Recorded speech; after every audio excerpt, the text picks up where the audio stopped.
Hey everybody, this is Dr. B, the clinical director of Take This. Just wanted to give you all a video podcast that recapped all of our experiences at PAX West in Seattle this last weekend, September 1st through the 4th. It was a big event for us at Take This. We had a lot going on throughout the entirety of the weekend. We brought the AFK room back to PAX West for the 4th year in a row. It was a big event this year with over 1,000 attendees utilizing the AFK room throughout the entirety of the weekend. And a special thanks has to go out to the PAX organization, particularly Jerry Holkins and Mike Krahulik, aka Tycho and Gabe. They're the ones who have been ridiculously supportive of Take This from its infancy 5 years ago. Jerry appeared in our Indiegogo and Kickstarter video earlier this year explaining what we do and how we help. Mike actually designed our latest Psychomancer pin, which you should see right above me. This was a very popular item at PAX West this year in our merch booth, and this is the pin that all of our Kickstarter and Indiegogo contributors who pledged at that level will be receiving. It's super cool. I love mine.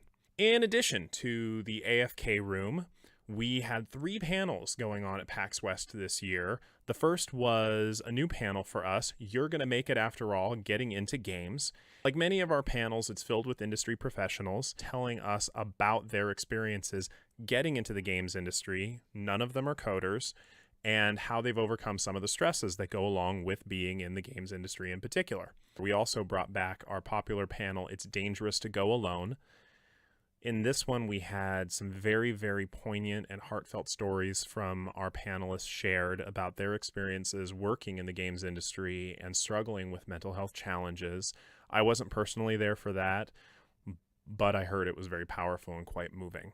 We're hoping to bring that one again with us to pretty much every show we go to. Finally, we also did another new panel for us called Hemming in Health, Self-Care and Cosplay. We've had actually a lot of requests for a panel like that because there's a lot of stressors in cosplay that a lot of people don't know about, and people wanted to hear about how our group of panelists overcame some of those stressors like time management, other people's body expectations, not only of body style and size, but of gender and phenotype. Basically anything you can come up with. It was a fun panel to moderate, and we had some great insights. We're hoping to actually have a video up of that one. And of course, we brought back our merch to the Diversity Hub and Lounge, where we actually sold out of our boxes of hope that our friends over at Wormwood Gaming make for us. Now, we'll restock those, but they were very popular, and we sold out of them for the time being. Thank you to everybody who supported us by donating for our merch. So thank you, thank you, thank you.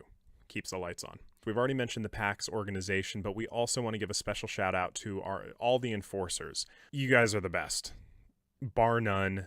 Every time I go to a different show, I ask myself, what would the enforcers do when I see something that could be done better? We also want to thank our friends over at Gamers for Good.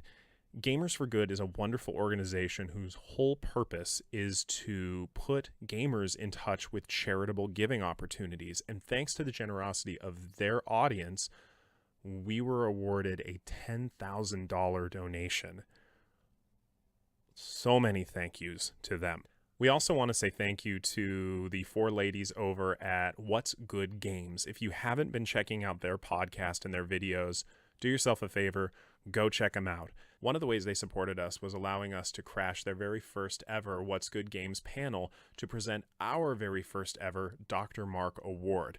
This is an award that's going to be given out annually for excellence in portrayal of mental health, hope, and healing within games.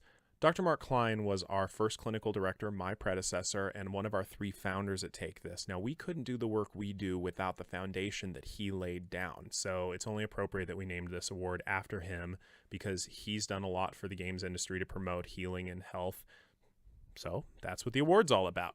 Our very first recipient of it was Stardew Valley. If you haven't played Stardew Valley, I highly encourage you to go do so. Not only is it a relaxing and fun game, but some of the NPC storylines really do a good job of portraying mental health in a hopeful and non-stigmatizing manner.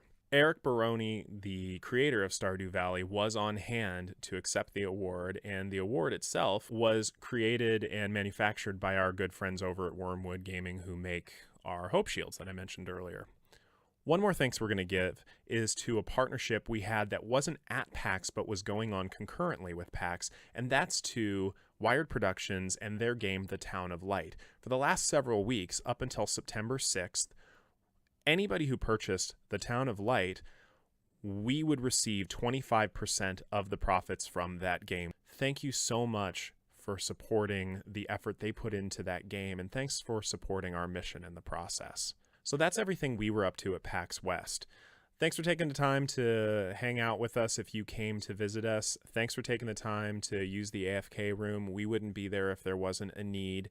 Please follow us on Twitter at @TakeThisORG, or check out our website for articles and news blogs related to mental health and gaming, takethis.org. This is Dr. B, and I will see you all at the next convention. Thanks.